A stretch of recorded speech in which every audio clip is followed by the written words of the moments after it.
Imagine living your entire life carrying an invisible wound, a wound so deep it silently influences how you love, how you trust, and even how you see yourself in the mirror. Now, what if I told you this wound didn't even begin with you?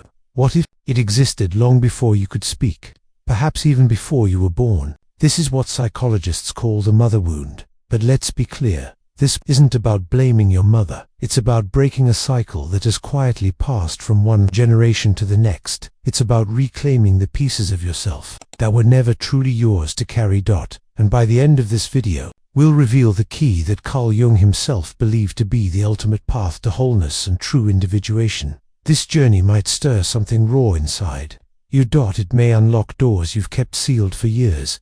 On the other side of this discomfort lies a truth powerful enough to transform how you see your past, your pain, and even your purpose. The mother wound is the emotional imprint left by unmet maternal needs your mother herself may have been denied because of her own unhealed pain. Jung described this as the intertwining of the personal unconscious with the collective unconscious. In other words, we don't just inherit our parents' features or DNA, we inherit their emotional blueprints, often without even realizing it. This wound shows up in ways you might not even connect back to childhood: persistent self-doubt, shame that lingers no matter how much you achieve, people-pleasing and fear of rejection, a deep, haunting sense of never being enough, even if your mother loved you deeply and tried her best. This wound can still exist not because of malice, but because so much of it is unconscious. Jung taught that true healing doesn't come from avoiding the darkness. He famously wrote, "One does not become enlightened by imagining figures of light,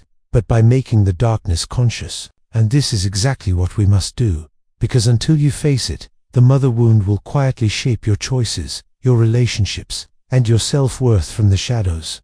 Let me ask you this: have you ever looked at your own life and wondered, whose story am I actually living? Do you ever catch yourself reacting, not thoughtfully responding, as if you're stuck on autopilot, repeating patterns you never chose? If so, you are not broken, you are waking up, and that awakening is the first step. Jung spoke of the archetype of the mother, not just your actual mother, but a universal psychological force. The archetype can be nurturing, wise, and protective, or it can be suffocating, critical, or absent. When this archetype becomes distorted inside of us, it hijacks our ability to nurture ourselves. So the first step to healing, learning to separate your real mother from the internalized image you carry of her. That image isn't formed by just your personal memories, it's also shaped by culture, religion, family history, even ancestral memory, and it lives deep in the unconscious. Here's how you begin healing. Start with awareness. Notice your emotional triggers. Notice your emotional triggers. When do you feel abandoned, unseen, or overly responsible for someone else's feelings? These moments are mirrors reflecting your internalized mother complex. Jungian therapy begins here, not with judgment, but with observation, because until you see these patterns clearly, you cannot change them. Ask yourself, what messages did I absorb from my mother about love and worthiness? Were those messages spoken or silently communicated through behavior, silence, or unmet needs? These reflections can stir buried emotions, but this discomfort is sacred. It's the soil from which transformation grows. In Jungian psychology, this process is called individuation, the lifelong journey of becoming whole by integrating the hidden, rejected parts of ourselves. Healing the mother wound is a crucial step in this process because it often involves reclaiming your inner feminine, your capacity for intuition, emotional depth, and self-compassion, without shame. But here's where many get stuck. You may feel guilty, even thinking critically about your relationship with your mother. That guilt isn't truly yours.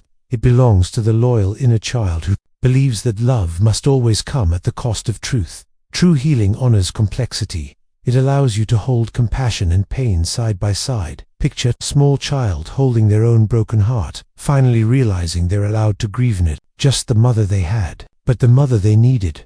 That grief isn't weakness, it's clarity. It's the beginning of freedom. When we don't face this wound, we unconsciously pass it forward, not out of malice, but because, as trauma expert Dr. Gabor Mate says, trauma that isn't transformed is transmitted. So let's transform it, because as we go deeper, you'll uncover not only emotional healing, but also how to reclaim your own authority or power to self-soothe. to set boundaries, and to love from wholeness rather than longing. Here's the truth Jung wanted us to see. Many of us carry hidden, unspoken contracts with our mothers. These are unconscious agreements we made as children. I won't outshine you. I'll carry your pain for you. I'll earn your love, no matter what it costs me. These invisible vows can quietly sabotage our happiness. They lead us to dim our light, undermine our own progress, and even feel guilty for our joy. Words ring true. Until you make the unconscious conscious, it will direct your life and you will call it fate. Are you ready to stop calling it fate? One powerful practice is writing a letter of release. You write directly to your mother, not to send, but to finally express what was never said. You give your inner child a voice, the grief, the anger, the longing, and when you're ready, you end it with, I release myself from carrying your pain. I honor your journey.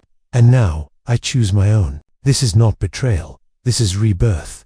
The next layer of healing involves reclaiming the inner feminineness, especially if the wound made you distrust your own emotions, intuition, or vulnerability. For many, this wound breeds hyper-independence, perfectionism, or compulsively fixing others, all defenses against the very softness we've been taught to suppress. Jung called this the animator feminine soul within all of us. When wounded, it drives us to chase approval or fear intimacy. To heal it, we must learn to mother ourselves. To mother yourself means listening when your body says, rest, protecting your energy when boundaries are crossed, validating your feelings even if others dismiss them, choosing relationships that nourish you instead of reactivating old wounds. These choices repeated daily slowly rewrite your story, because freedom isn't just the absence of pain, it's the presence of possibility. And as Jung taught, every time you name a pattern, speak your truth, or reclaim a lost part of yourself, you are transforming. So,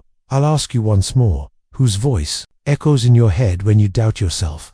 Whose fears hold you back when you hesitate? Whose dreams are you living while silencing your own? These questions are hard, but they are liberating. Because here's the truth. You may need to grieve the relationship you never had to create the one you've always needed with yourself, and that grief is not failure. It is the threshold of maturity. Clarissa Pinkola Estes once said, "It is not the lack of love that kills a soul, but the lack of understanding." By seeking to understand this wound, you reclaim your soul, and when you do, the mother wound stops being a prison. It becomes a portal to your deepest gifts, a portal to becoming the mother you needed for yourself, and, in turn, for the world. Because personal healing is never just personal. When you heal, you shift the energy you bring into every room. You become calmer, more grounded, and more compassionate, not just for yourself, but for the generations to come. Now that you've uncovered these hidden patterns, the next step is to embody a new identity, one rooted in conscious choice, not old wounds. On the next phase, we'll explore how to anchor this healing into your relationships, your creativity, and your spiritual life. Because healing is not a destination, it's a daily practice, a return to truth. And the final key, the revelation Jung believed was the most essential of all, is still ahead. Are you ready to claim the freedom you've always deserved? Every time you justify yourself, you surrender control of the narrative. You hand them the pen and let them write your story in ink you cannot erase. And once that happens, it doesn't matter if you were right, because perception, not truth, is what rules this world. Stop explaining yourself. Stop begging to be understood. Let them misunderstand you. Let them whisper in corners, inventing myths and half-truths. Because the longer you stay silent, the louder their imagination becomes. And, in that silence, you become something far greater than a person. You become an idea. Let them fear what they don't comprehend. Because fear is born from uncertainty. And uncertainty is the most dangerous weapon you can wield. The discipline of clarity. Clarity doesn't come from talking. It doesn't come from shouting louder than your enemies, or from trying to convince people who were never on your side to begin with. Clarity comes from discipline. Discipline to hold your tongue when others would spill secrets. Discipline to keep your expression still when every nerve in your body wants to react. Discipline to choose your moves, not out of anger or impulse, but out of cold, calculated precision. You must kill the need to please. You must bury the desire to be liked, because the hunger to be liked is how they control you. It's how they pull you from your throne, drag you down into the dirt, and keep you fighting battles that don't matter. You are not here to win hearts. You are here to shape outcomes. That is the difference between leaders and the lead. Between kings and pawns. The ruthless art of removal. If you want control, you must learn the art of subtraction. Not everything can stay. Not everyone is meant to follow you into the future. That means making cuts, removing liabilities before they become threats. It means burning bridges when they hold you back, without hesitation, without regret. Most people delay these choices. They tell themselves they'll handle it later. That time will fix what they're too afraid to confront. But here's the truth. In this game, delaying the inevitable is the fastest way to lose. You must be willing to act with finality. 2. Close doors and never look back. Because power is not built on half-dash decisions, it is built on the clean cut of certainty. The weapon of silence, your silence, must become unsettling. It should haunt rooms you no longer occupy. It should force people to second-guess themselves, to wonder what you know that they don't. And when you do appear, it should feel final.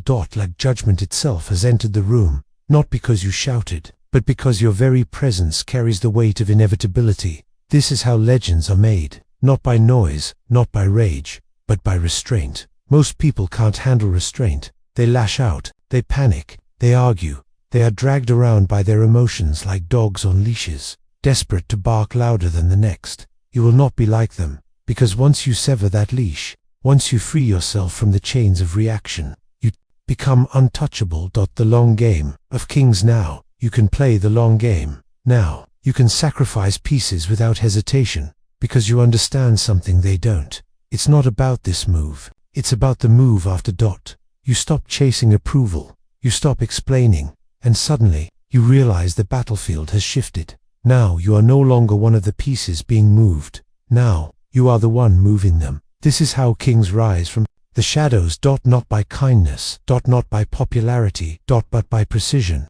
The unseen architect influence isn't about being seen, it's about becoming the unseen architect, the one whose presence is felt even when absent, the one whose voice echoes in their mind, guiding decisions they believe are their own. Plant ideas without fingerprints. Move armies without stepping onto the field. Bend perception until reality itself feels like your design. This is the highest form of control. When they finally realize what you've done, if they ever do, it's already too late. By then, your influence won't just be over them, it will be inside them. Power beyond announcement. This is power in its purest form. You don't demand it, you don't announce it, you don't beg for it, you become it. It radiates from you in silence, like gravity bending everything around it. Once you reach this level, you don't manipulate anymore. You don't need to, because the world has already bent itself to your will. Your influence has become culture. Your control has become law.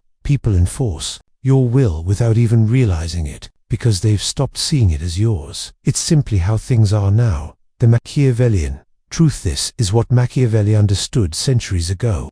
Victory isn't about being right. It's not about proving yourself in some moral debate. Victory belongs to the one who defines what right even means. History isn't written by the most honest. It's written by the most disciplined, by those who stop defending themselves and start shaping the very ground the war is fought on. If this message stirs something cold in you, if it wakes a part of you that refuses to be ordinary, then understand this: you were never meant to follow. You were meant to rule, not loudly, not in the open, but from the shadows, from the silence, where the real power lives. The path forward, so speak less, watch more, let others expose themselves with their words, while you build in quiet. Move pieces, leave no trace. Strike only when the outcome is certain, and retreat into silence before the echo fades. And when they finally notice, when they realize just how much of their world now answers to you, it will already be too late. Because power does not knock. It does not ask for permission. It does not wait to be invited in. Power simply arrives, and when it does, there's no mistaking it. Subscribe, not because I asked, not because you feel pressured, but because deep down, you know power. When you see it, this isn't a lesson, it's a summons. The game doesn't end here. This is only the beginning.